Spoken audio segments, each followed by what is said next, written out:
Hello everyone, welcome back to our applied cryptanalysis course. This week's topic will be more mathematical than the previous ones because we are going to talk about probability theory.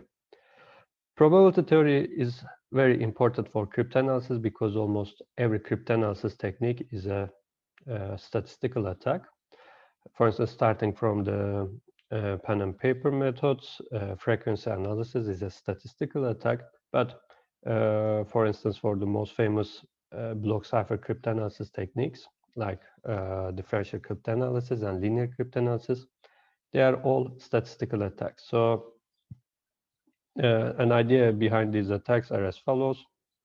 Since we are listening a communication, we capture some ciphertext, and maybe we can also assume or capture some of the corresponding plaintext. So we have some data, but we don't know the internal values or the secret key. So our aim is to find the statistical weakness.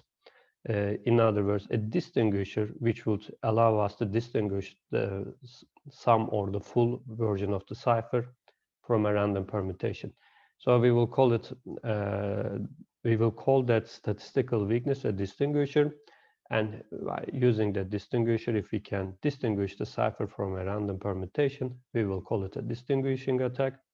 And by extending distinguishers, we will turn them into cryptanalytic attacks so that we can capture some or the whole part of the secret key.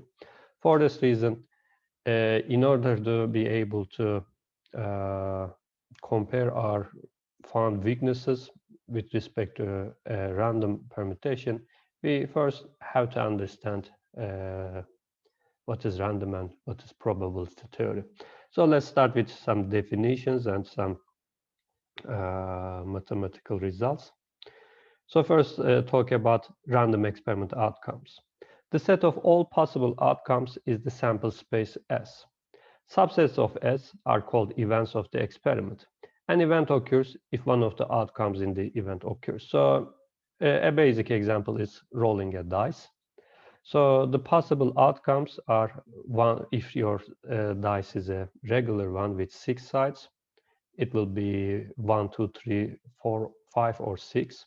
But of course, if you are using a Dungeons and Dragons dice, it can be 4, 8, or 10 or 20-sided dice. So your sample space depends on the dice you are rolling.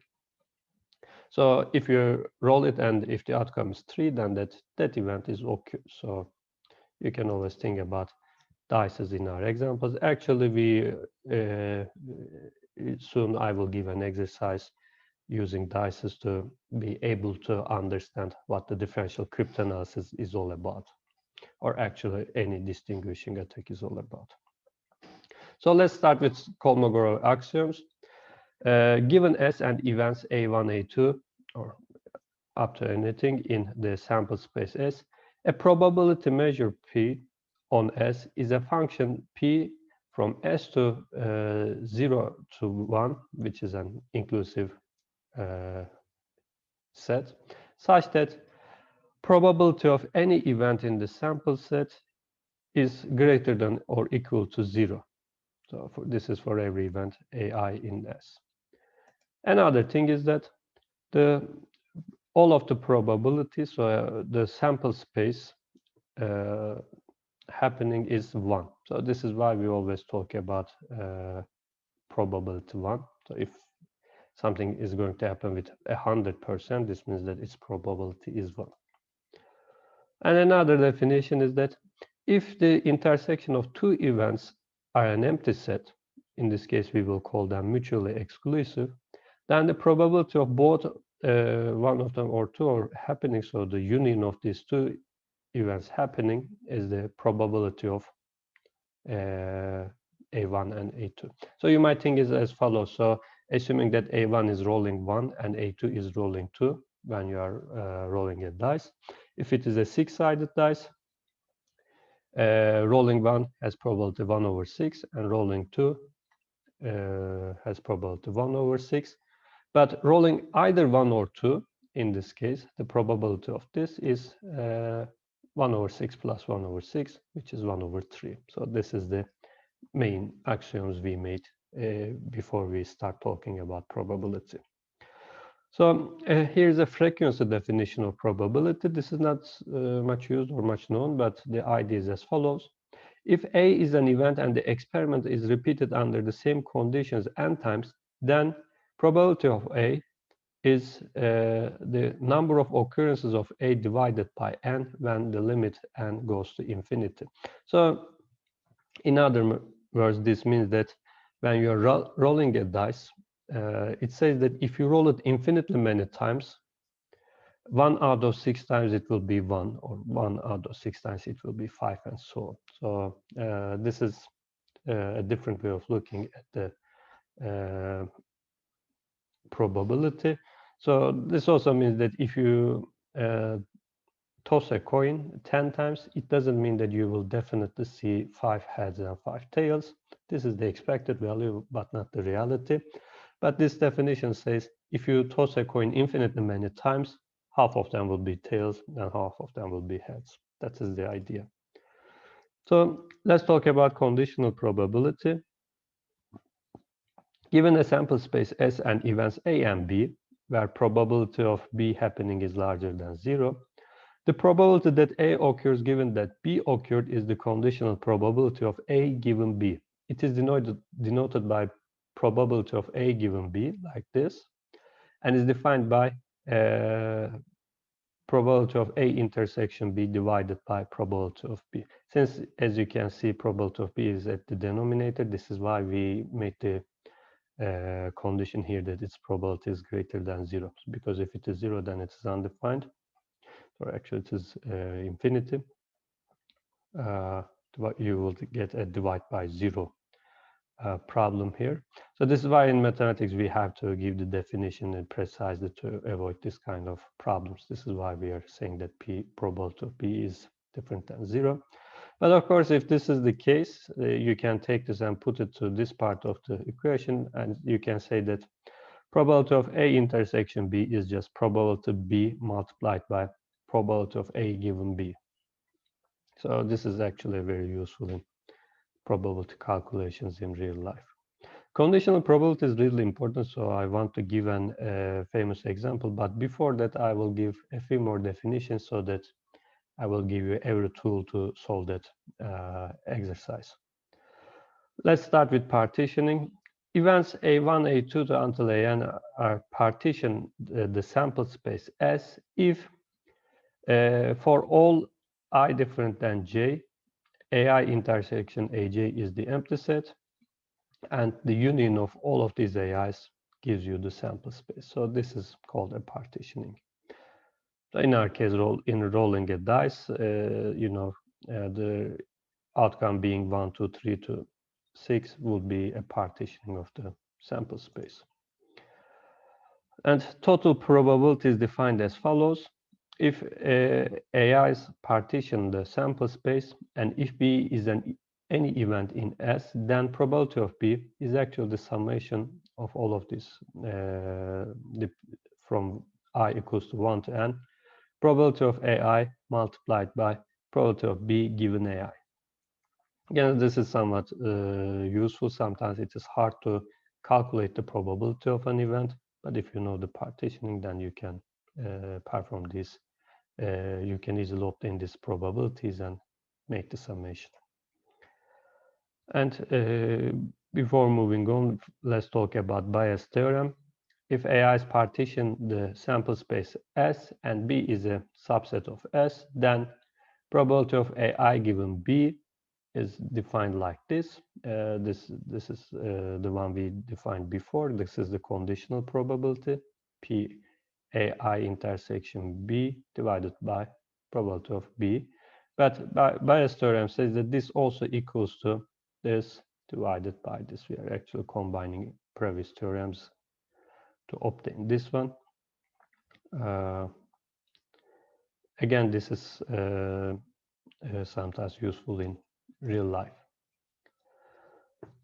Final talk about independence.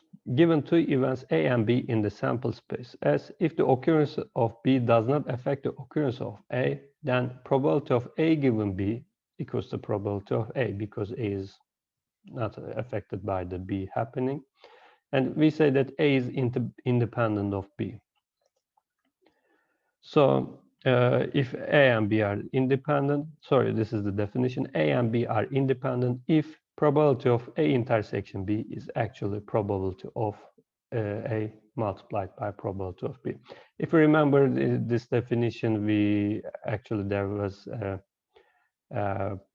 probability B given A in our previous definition, but from this definition, that part is just dropped. So this is important to talk about independent events. Actually, in cryptanalysis, we will assume that a lot of events are independent. So for this reason, we will always multiply their probabilities. For instance, when we are creating a differential cryptanalysis, we will obtain probability of events for every round. And when we combine all of these rounds, we will assume that they are independent. So we will multiply the probabilities. And actually, that independence assumption is not correct, but in practice it works. So this is why we use it. So this is why it is also important for us. Okay, with all of these definitions and theorems, now actually you can easily solve this example.